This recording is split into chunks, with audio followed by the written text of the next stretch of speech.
غم عليه فاكملوا عدة 30 من شعبان. صدق الله العظيم وصدق رسوله النبي الحبيب الكريم ونحن على ذلك من الشاهدين والشاكرين والحمد لله رب العالمين. Hadirin jamaah salat subuh yang dirahmati Allah, shaimin shahimat, shaimat rahimakumullah. Bersyukur kita kepada Allah Subhanahu wa taala di pagi hari ini disampaikannya kita kepada akhir-akhir daripada bulan yang sangat mulia, bulan yang sangat agung, bulan suci Ramadan. Maka pada hari ini nanti sore apabila ru'yatul hilal yang dilakukan oleh pemerintah menunjukkan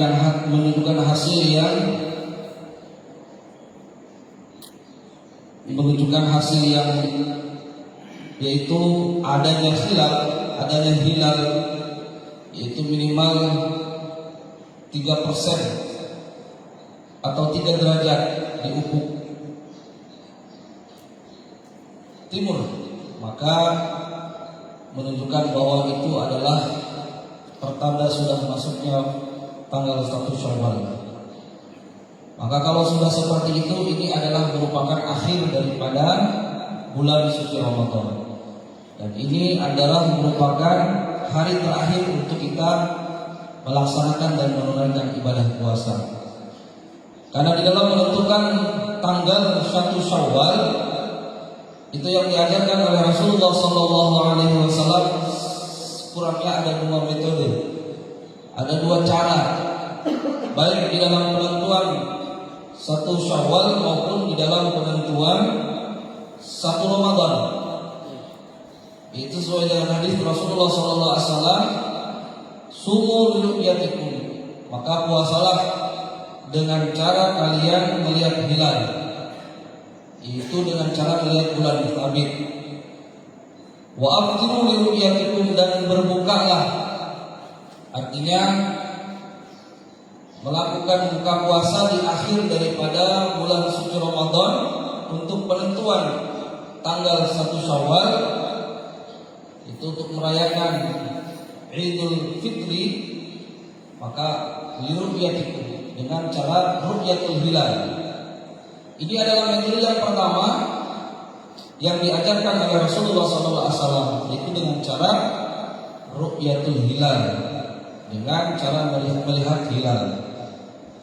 Kalau ternyata dengan cara ini lalu kemudian hilal itu sudah nampak minimal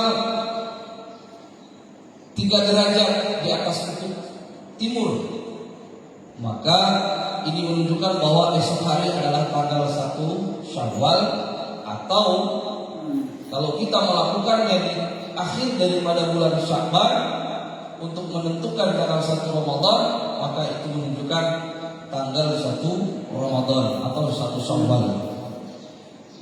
Tetapi kalau terjadi hujan kemudian disertai dengan mendung, ada awan hitam, kata Rasulullah SAW, fa in kumma alaihi faqmilu 30 min Sya'ban. Di dalam penentuan tanggal 1 Ramadan, jikalau terjadi mendung, atau di dalam penentuan tanggal 1 Syawal terjadi goen. Guma itu artinya awan mendung. Di langit itu gelap, maka tidak bisa dilihat, atau hujan, bahkan hujan deras, sehingga untuk melakukan metode yang pertama itu tidak bisa dilakukan. Tetapi kalau zaman sekarang ya alat itu sudah canggih, walaupun dalam keadaan gerimis, mendung, hujan, dengan alat yang modern sekarang itu tetap dilihat ke ufuk timur sana. Kalau memang bulan itu sudah ada, maka sudah nampak.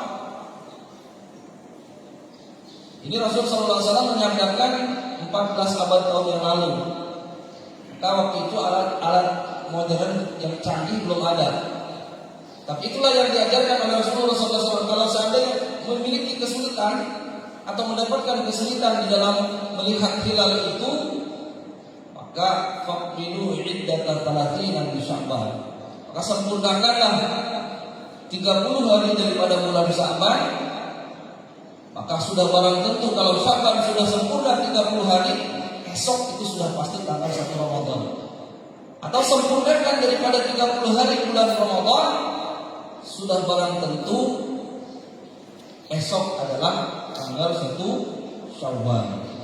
Biasa metode itu dilakukan atau digunakan oleh sebagian saudara kita, yaitu di kalangan Muhammadiyah kalau tidak salah. Mereka selalu menggunakan hisab, hitungan. Tetapi yang selalu dan senantiasa digunakan oleh pemimpin kita, oleh pemimpin kita di bagian agama, yaitu di agama, di dalam menentukan satu Syawal adalah dengan cara ru'yatul hilal. Itu metode yang pertama yang memang diajarkan oleh Rasulullah SAW di dalam menentukan satu Ramadan ataupun satu Syawal, yaitu dengan cara ru'yatul hilal. Maka kalau hari ini seandainya ru'yatul hilal di sore nanti menunjukkan hasil yang baik, sudah ada tanda-tanda bulan sudah muncul, yaitu paling tidak 3 derajat di ufuk timur, jadi sudah nongol, maka sudah barang tentu esok adalah hari raya Idul Fitri, yaitu tanggal 1 Syawal. Maka berakhirlah, seandainya itu ada hasil yang baik, maka di hari ini adalah puasa kita yang terakhir. Maka gunakan kesempatan yang baik ini itu dengan cara hanya tinggal 1 hari ini yang kita isi dengan berbagai macam kegiatan-kegiatan yang sifatnya positif atau dengan amaliah-amaliah yang bersifat ubudiyah yang belum selesai menunaikan kewajiban zakat, segera ditunaikan. Kemudian yang masih tertinggal di dalam membaca Al-Quran masih ada 1 hari, insya Allah sama-sama kita pada setiap kali sholat nanti atau di waktu, walaupun tidak di masjid, di rumah, karena tadi untuk menjaga hati. Tetapi kalau sudah hatinya kuat, hatinya penuh dengan keikhlasan kepada Allah, boleh melaksanakannya atau mengamalkannya di masjid. Tapi kalau daripada rusak hati ini untuk melakukan sesuatu yang memang sifatnya sunnah, itu lebih baik dilakukan di rumah. Kata Rasulullah SAW di dalam sebuah sabdanya, ya, khairu sholatil mar'i bi baitihi, sebaik-baiknya sholat yang dilakukan oleh seorang hamba yaitu di rumahnya. Di sholat apapun, kalau kita ingin dikatakan sholat yang terbaik sebagai kita umat Islam ini, umat Rasulullah SAW, fi baitihi, itu sebaik-baiknya dilakukan di rumah. Karena untuk menjaga hati tadi. Illal maktubah, kecuali sholat yang fardu. Kalau sholat sunat apapun, itu kata Rasul sebaiknya dilakukan di rumah. Illal maktubah, kecuali sholat yang fardu. Ini dikecualikan, maka illa di situ istisna, pengecualian. Kalau sholat sunat, anjuran Rasulullah SAW untuk supaya lebih menjaga daripada hati dan menjaga daripada keikhlasan di dalam beribadah dilakukan di rumah, kecuali memang sholat maktubah yang 5 waktu yang dianjurkan oleh Rasulullah SAW yang memiliki hukum sunnah muakkad atau fardu kifayah untuk dilakukan secara berjamaah di masjid untuk sholat 5 waktu, dan juga sholat-sholat sunnah yang mengiringi sholat 5 waktu tersebut, itu sholat rawatib, qabliyah dan ba'diyah. Jadi di hari ini adalah merupakan insyaallah hari terakhir di pada bulan suci Ramadan. Maka gunakan kesempatan ini yang baik ini, yang mulia ini, dengan kita mengisinya dengan amal-amal ibadah, amal-amal ubudiyah yang bisa mendekatkan diri kita kepada Allah Subhanahu wa taala, sehingga keluarnya kita dari bulan suci Ramadan menjadi insan-insan hamba-hamba yang muttaqin. Amin ya rabbal alamin. Juga pendidikan di dalam bulan suci Ramadan itu harus berbekas di dalam diri kita, di dalam hati sanubari kita. Kalau di bulan suci Ramadan kita bisa beribadah, bersolat jamaah di masjid, maka harus kita paksakan diri kita di bulan-bulan selain bulan suci Ramadan juga untuk melakukan dan menunaikan sholat secara berjamaah di masjid. Kalau di bulan suci Ramadan kita bisa membaca Al-Quran, mungkin ada yang rutin di kulli ba'da sholat, setiap habis sholat, maka rutinkanlah dan lazimkanlah membaca Al-Quran itu pada setiap ba'da sholat di bulan-bulan selain bulan suci Ramadan.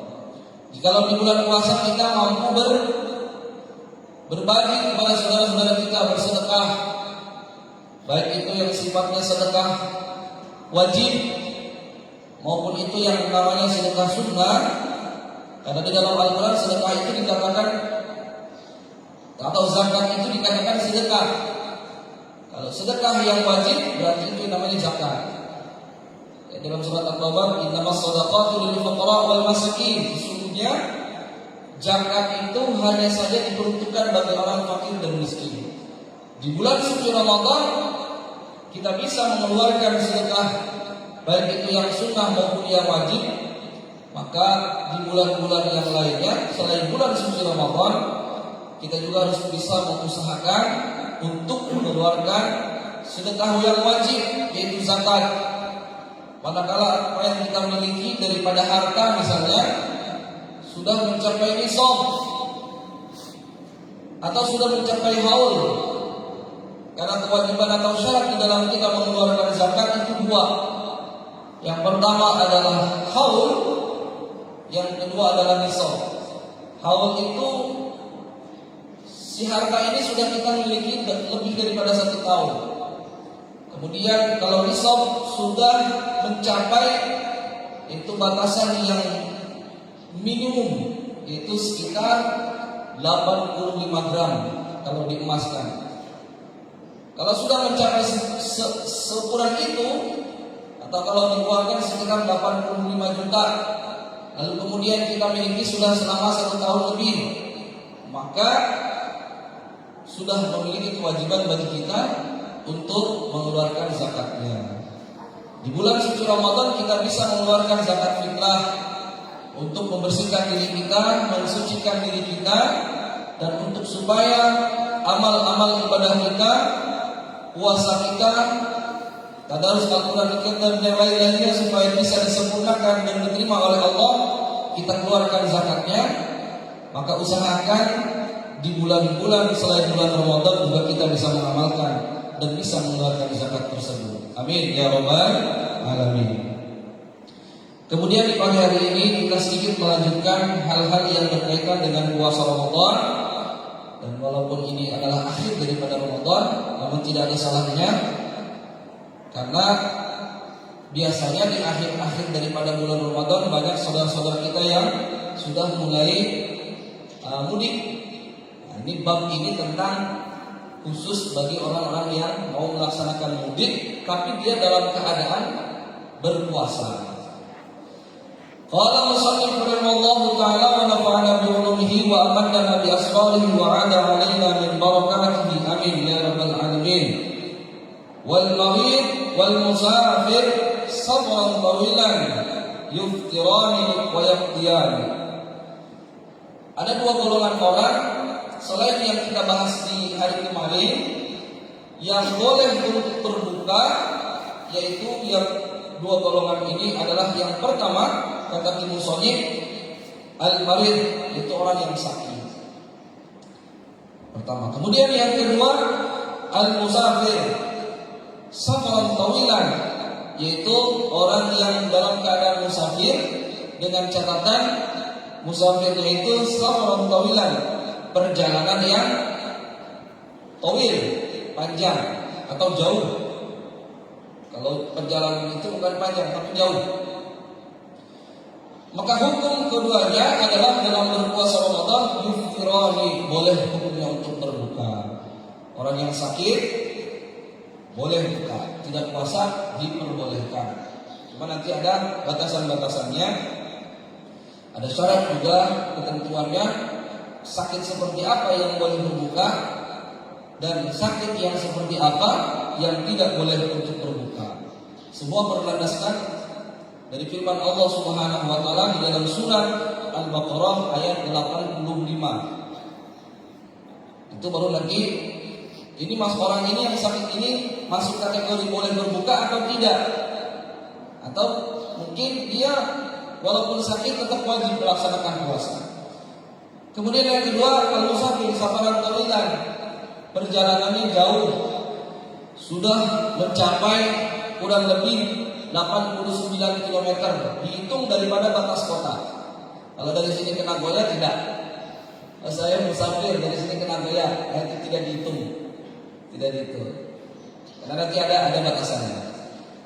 Maka bagi kedua orang ini yaftirani, boleh untuk berbuka, wa yaqdiyani, dan mengqadha daripada puasa yang dia tinggalkan. Hari ini terakhir misalkan dia berangkat pulang kampung.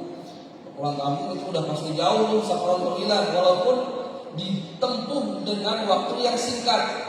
Dari sini ke Jakarta 1,5 jam. Waktu memang cepat, tapi jaraknya kan jauh. Maka yang dihitung jaraknya, bukan waktunya. Jadi jaraknya dari sini ke Jakarta dihitung dari batas kota. Katakanlah batas kota itu Hangganim itu ke Jakarta itu berapa ratus kilometer. Maka hukum di situ insya Allah itu boleh berbuka dan mengganti puasanya di hari-hari berikutnya selain bulan Ramadan. Allah Subhanahu wa taala berfirman di dalam Al-Qur'an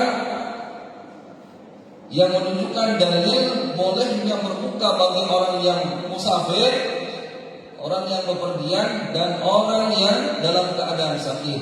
Itu firman Allah dalam surat Al-Baqarah ayat 85. A'udzu billahi minasyaitonir rajim.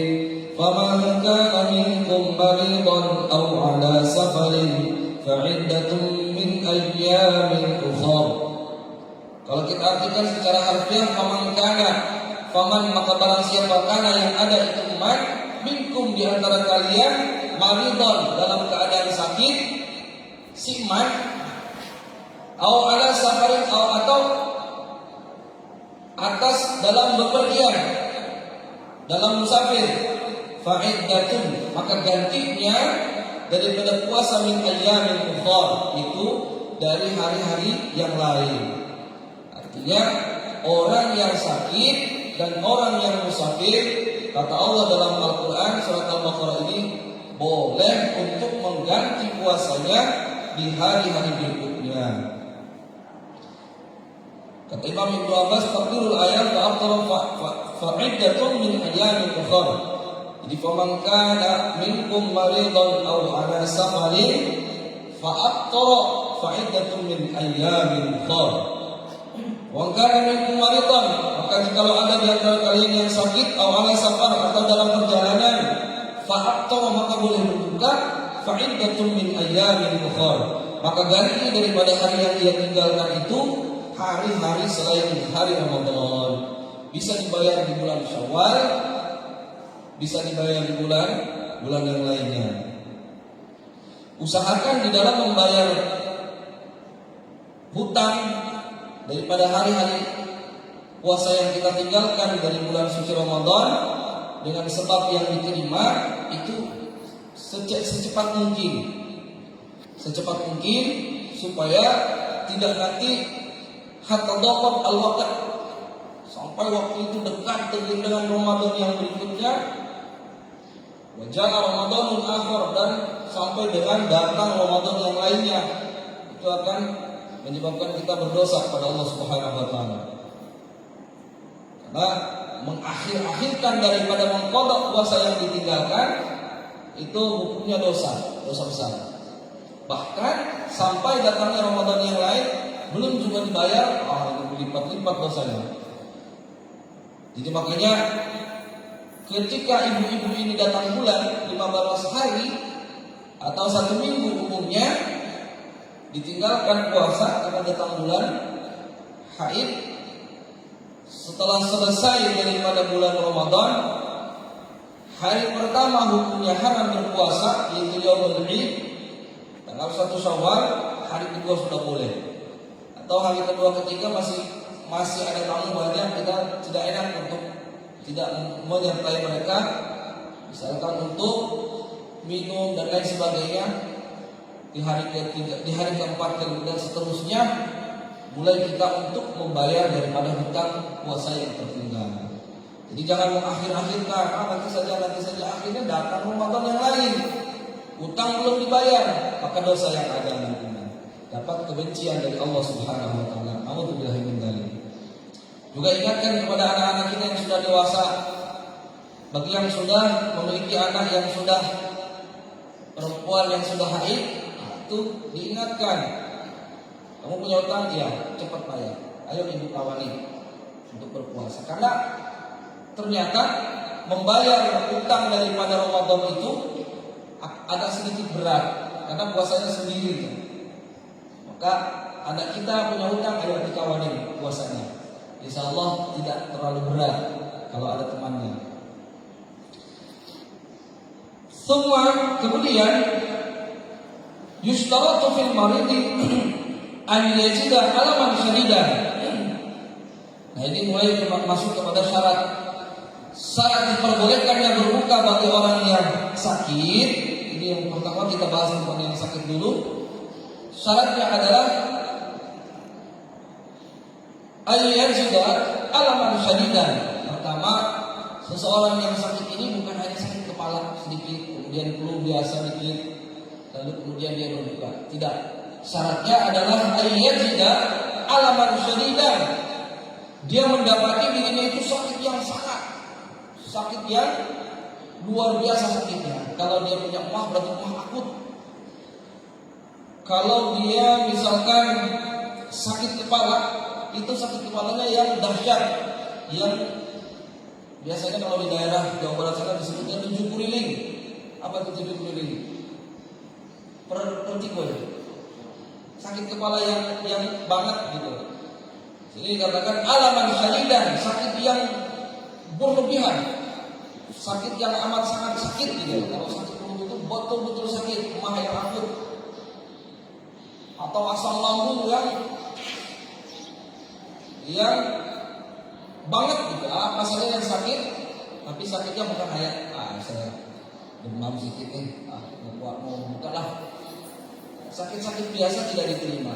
Di sini syaratnya yang pertama adalah alaman syadidan, sakit yang luar biasa, atau sakit yang tidak biasa, tapi sakitnya sakit yang luar biasa.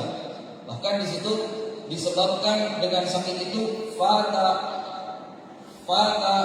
al-hayat, yaitu bisa hilangnya kehidupan.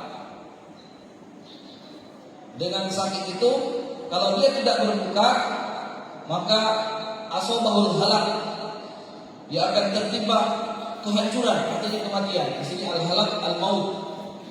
Kalau dia tetap paksakan dia tidak berbuka, dia paksakan dia untuk melaksanakan puasa, maka bukan hanya penyakitnya akan tambah parah, juga bisa menyebabkan kematian baginya. Maka di situ bahkan wajib untuk berbuka, karena menjaga kehidupan itu. Kalau puasa dengan sebab dia sakit bisa diganti di hari-hari berikutnya. Tapi kalau tetap dipaksakan sampai dengan hilangnya kehidupan ini, bisa dia berdosa.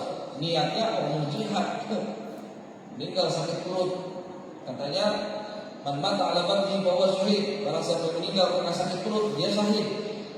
Tapi dia mempertahankan sesuatu yang memang boleh untuk dia tidak lakukan. Karena mempertahankan kehidupan ini tentunya wajib juga. Tapi dia punya pemahaman yang lain. Saya ingin meninggal dalam keadaan mati syahid.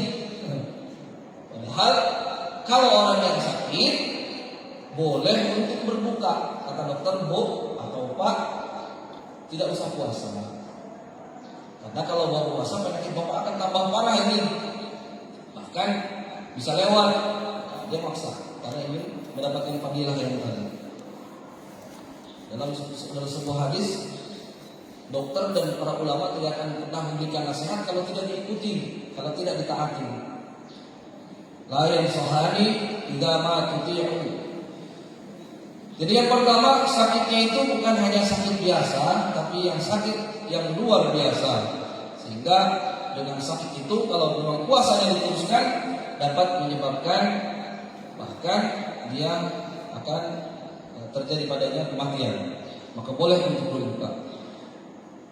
Tsumma in kana al-maridu mutbiqan falahu tarku miyah min al-lail. Kemudian sama saja baginya kalau sakitnya ini mutbiqan, terus menerus. Kalau sakit mah yang akut itu terus menerus sakitnya, atau asam lambung yang parah, yang sudah akut itu terus sakit gitu. Maka baginya tarkunya boleh untuk tidak berpuasa. Wa in kana mutaqatti'an, kalau seandainya sakitnya itu putus-putus. Kaman yahum waqtan duna waqtin, seperti orang yang misalkan contohnya sekali dia sakit, kemudian waqtan duna waqtin itu sekali dia sakit, kemudian waktu lain tidak sakit lagi, kemudian sakit lagi dan tidak sakit lagi, artinya sakitnya itu tidak tetap. Datang dan pergi gitu.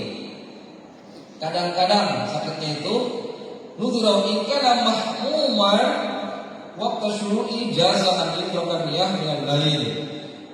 Kalau sakitnya itu terjadi di waktu dia berpuasa di siang hari, maka boleh baginya untuk berbuka. Tapi kalau sakitnya di malam hari, kan bukan waktu syuruk, yaitu waktu yang belum memang di situ ditunaikan puasa. Maka tetap harus dia berniat di malam hari untuk esok puasa. Tapi kalau seandainya malam sudah niat, lalu kemudian di siang hari atau mulai pagi hari dia sakit, maka jaza alaihi tarku shaum au yuftira, untuk berbuka. Kemudian wa'lam, ini kita singkat aja supaya cepat, sudah setengah jam. Wa'lam, dan ketahui oleh kamu anna ghalabatil ju'i wal 'aksi kal marda. Dan ketahuilah sesungguhnya ghalabatul ju'i wal 'aksi, sangat merasa kehausan dan kelaparan itu kal marda, seperti orang yang sakit. Misalkan ini, maksud dari kalimat ini adalah orang yang memang dalam kehidupan yang sempit, sudah berhari-hari tidak makan. Kemarin tidak makan, sekarang tidak makan. Untuk besok pun tidak ada lagi. Itu disebut di situ ghalabatul ju' wal 'atsy.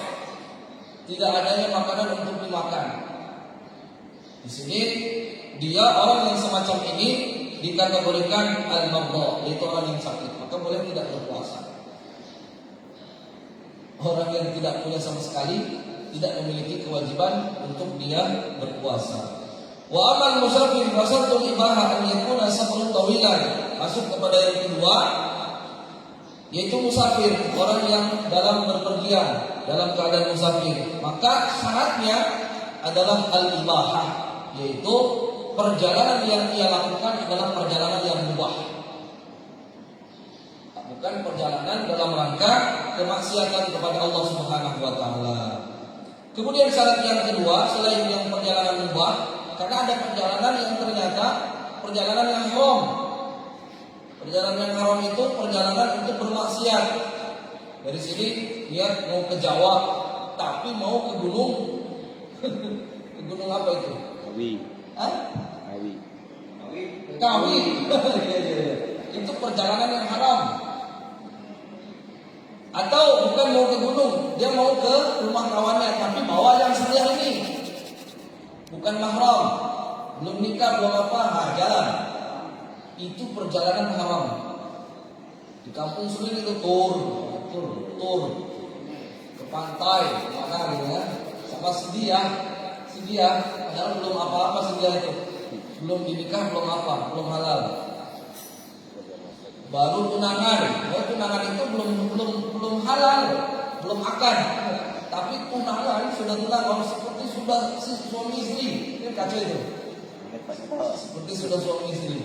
Itu kalau dia bepergian berdua kemana-mana, maka perjalanan seperti ini adalah perjalanan musafir yang haram. Kemudian ada juga perjalanan yang wajib, musafir yang wajib. Contohnya musafir berpergian untuk menuntut ilmu. Kemudian musafir yang wajib juga adalah musafir untuk bersilaturahmi ke keluarga dan orang tua. Dari sini berangkat. Musafir yang bukan mubah ini. Mau pulang kampung, saya lihat untuk berziarah, mau ketemu orang tua, mau ketemu saudara, bersilaturahmi. Itu musafir wajib bahkan. Boleh untuk dia punya berbuka. Tapi kalau yang tadi musafir yang sifatnya haram, itu jangankan berbuka. Perginya aja sudah dosa. Saya mau musafir nih sama si dia, mau jalan. Jalannya itu sudah haram. Kemudian apalagi kalau dia tidak berpuasa, keharaman 2 kali yang dia dapatkan. Jadi syarat yang pertama adalah syarat musafir yaitu harus musafir yang mubah, bukan dalam rangka bermaksiat kepada Allah. Kemudian yang kedua, syarat yang kedua adalah perjalanannya itu sudah melebihi daripada batas minimum.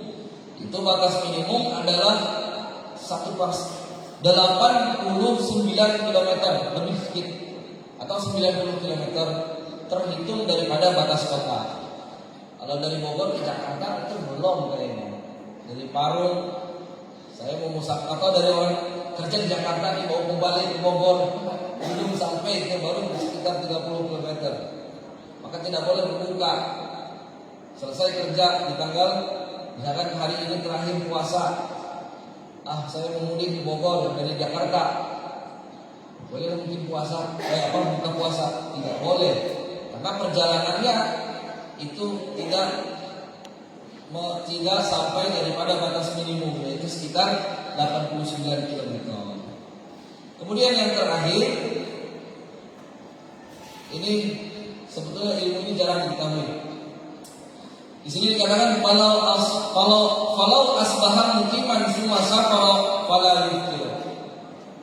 Jikalau seseorang asbaha, dia dalam keadaan pagi hari, asbaha seperti kita ini udah mulai pagi hari, bahkan ketika nanti matahari naik seukuran 1 tombak, itu kita dalam keadaan asbaha di pagi hari.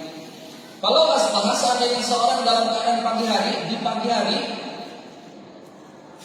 yaitu mukiman, masih di rumah, masih mukim, artinya dia masih di pagi hari itu masih di rumah. Jika kata Imam Taqiyuddin, itu masa kalau habis itu dia musafir.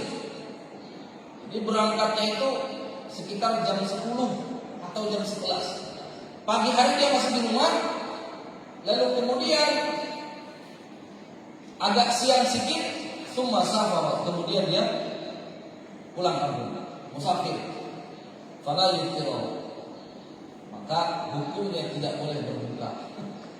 Musafir itu sebelum pagi berangkatnya. Ini pendapat yang pertama sebetulnya. Pendapat yang lebih berhati-hati di dalam menentukan hukum. Itu diantaranya pengarang daripada kitab ini, Imam Taqiyuddin mengatakan kalau musafir di pagi hari dalam keadaan masih status dia mungkin, artinya masih tetap di rumah, kemudian di siang harinya dia pergi berangkat musafir, maka tidak boleh berbuka karena dia sudah dalam keadaan berpuasa. Sama nih hari ini masih kita kemudian puasa sudah, lalu nanti jam 11 atau jam 1 pada zuhur berangkat kita ke Jawa, maka tidak boleh dibatalkan puasa yang ini. Ini menurut pendapat Imam Taqiyuddin. Harus dilanjut puasanya, apalagi di dalam perjalanannya itu tidak laisa hunaka masyaqqah, tidak ada kesulitan. Kalaupun kita tetap berpuasa sampai di rumah, karena perjalanannya enak di pesawat dan lain sebagainya, bukan jalan naik onta dan sebagainya, itu tetap harus dilanjut puasanya. Karena dia asbaha mukiman, di pagi hari dia dalam keadaan mukim masih. Tetapi kalau dia berangkatnya di malam hari, berarti dia di paginya sudah bukan mukim. Atau di siang harinya dia sudah statusnya musafir. Tapi kalau status pagi dia masih mukim di rumah, lalu kemudian siang dia berangkat, maka tidak boleh untuk berbuka. Ini pendapat yang pertama. Lalu kemudian dibantah oleh sebagian ulama, wa qala ba'dhum yajuzu lahu iftar. Maka sebagian mengatakan boleh untuk berbuka kiasan lianna sabab maujudun, karena sebabnya ada. Itu dengan sebab dia berpergian dibolehkan bagi dia untuk berbuka. Walaupun dia sudah puasa nih di pagi hari, wujudi asbab, dengan wujudnya sebab yaitu karena dia musafir, maka boleh berbuka. Walaupun dia sudah dalam keadaan berpuasa. Tergantung kita mau ambil pendapat yang mana. Wallahu a'lam bishawab. Mudah-mudahan ada manfaatnya. Kurang lebih yang maaf. Wassalamualaikum warahmatullahi wabarakatuh. A'udzubillahi minasyaitonir rajim. Bismillahirrahmanirrahim. Alhamdulillahirabbil alamin. Hamdan yuwafi ni'amahu wa yukafi mazidah. Ya Rabbana lakal hamdu wa lakal syukru kama yanbaghi li jalali wajhikal karim wa 'azimi sultanik. Allahumma shalli 'ala Muhammad wa 'ala ali Muhammad. Allahumma taqabbal siyamana wa salatana wa du'ana wa jami'ana amalana min amalin salih wa niyatin salihah. Allahumma inna nas'aluka an taj'ala minal faizin. Allahumma inna nas'aluka an taj'ala minal muflihin. Allahumma inna nas'aluka an taj'ala minal falihin bi rahmatika ya arhamar rahimin. Allahumma ij'alna minal muttaqin. Rabbana taqabbal minna innaka antas samiul alim wa tub 'alaina innaka antat tawwabur rahim. Rabbana ij'alna muqima sholati wa min dhurriyyatina rabbana wa taqabbal du'a. Rabbana atina fid dunya hasanatan wa fil akhirati hasanatan wa qina 'adzaban nar. Wa sallallahu ala sayyidina Muhammad wa ala alihi wa sahbihi wa baraka wa sallam. Alhamdulillahi rabbil alamin. Taqabbalallahu minkum ya karim. Sallallahu